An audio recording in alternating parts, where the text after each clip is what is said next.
Assalamualaikum warahmatullahi wabarakatuh. Perkenalkan, nama saya Eva Zaturiski dari Prodi D3 Farmasi semester 2. Pada kesempatan kali ini saya akan menjabarkan tentang laporan farmakognosi dengan judul Simplicia hewani dan mineral yang mencangkup mulai dari pengertian alat bahan, klasifikasi, dan cara kerja.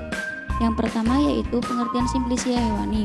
Simplicia hewani merupakan simplicia atau bahan yang berasal dari hewan meliputi kulit, daging, ataupun tulang. Contoh pemanfaatan dari simplicia hewani misalnya pada pembuatan kapsul yang berasal dari tulang ikan lele. Penggunaan simplicia dianggap menguntungkan dibandingkan penggunaan bahan sintesis kimia lainnya, antara lain dari segi relatif kecilnya efek samping yang ditimbulkan setelah menjadi obat, serta adanya komposisi yang saling mendukung untuk tercapainya efek pengobatan. Yang kedua yaitu pengertian simplicia mineral, merupakan simplicia atau bahan yang berasal dari alam selain hewan dan tanaman. Contoh dari simplicia mineral yaitu vaselin yang akan dijadikan sampel pada praktikum kali ini. Cara memperoleh simplicia mineral biasanya melakukan teknik penyulingan. Walaupun demikian, terdapat pula kekurangan dari penggunaan simplicia yaitu efek farmakologi yang rendah. Kemudian alat yang digunakan yaitu yang pertama beker gelas, yang kedua kaca arloji, dan yang ketiga kertas perkamen. Bahan-bahan yang digunakan pada praktikum kali ini ada adapslanai, cera alba, cera flava, serbuk zinc, serbuk magnesium, dan vaselin album. Berikut akan dijabarkan klasifikasi dari masing-masing bahan yang akan digunakan. Yang pertama yaitu adapslanai, nama sinonimnya lemak bulu domba. Nama hewan asal yaitu Ovis aries, keluarga Bovidae. Penggunaannya sebagai bahan dasar salep dan bagian yang diambil yaitu lemak yang dimurnikan dari bulu domba. Dan yang kedua yaitu cera alba dengan nama sinonim malam putih. Nama hewan asal Apis mellifera dengan keluarga Apidae. Penggunaan sebagai bahan dasar salep dan bagian yang digunakan yaitu malam dari sarang yang telah dibersihkan dan yang telah diputihkan.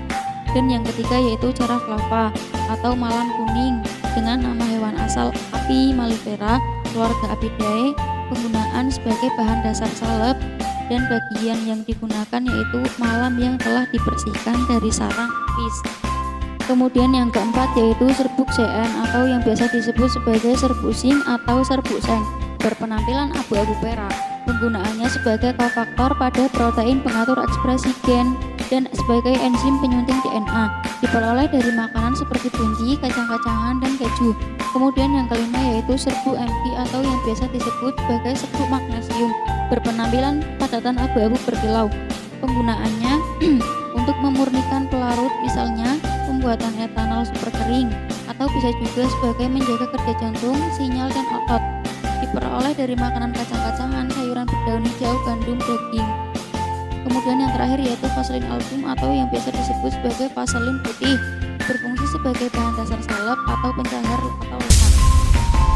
Cara kerja yang pertama yaitu diamati bahan-bahan yang akan dijadikan sampel seperti adapslanai, cera alba, cera flava, serbuk zinc, serbuk magnesium, dan vaselin album.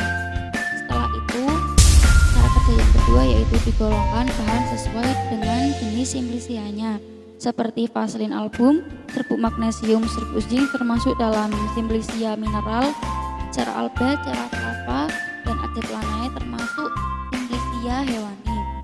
Setelah digolongkan sesuai dengan jenis simplicianya, kemudian ditentukan nama sinonim dari masing-masing sampel seperti vaselin album, vaselin putih, serbuk MG, serbuk magnesium, serbuk CN yaitu serbuk zinc atau serbuk seng. Kemudian cera alba dan cera flava, malam kuning dan malam putih, dan adapslanai, lemak bulu domba. Setelah ditentukan nama sinonimnya, disebutkan sumber dari bahan sampel. Bagian yang diambil dari adapslanai yaitu lemak yang dimurnikan dari bulu domba. Cera alba diambil dari malam, sarang yang telah dibersihkan dan telah diputihkan. Cera flava juga diambil dari malam yang telah dibersihkan dari sarang apis. Serbuk zinc diperoleh dari makanan seperti bunci, kacang-kacangan, dan keju. Serbuk magnesium diperoleh dari makanan kacang-kacangan, sayuran berdaun hijau, gandum, dan daging.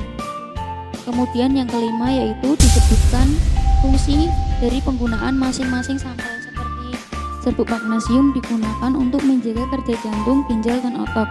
Kemudian serbuk zinc digunakan sebagai pengatur ekspresi gen dan sebagai enzim penyunting DNA. Vaselin album, cara alba, cara flava, dan adelphanide digunakan sebagai bahan dasar salep.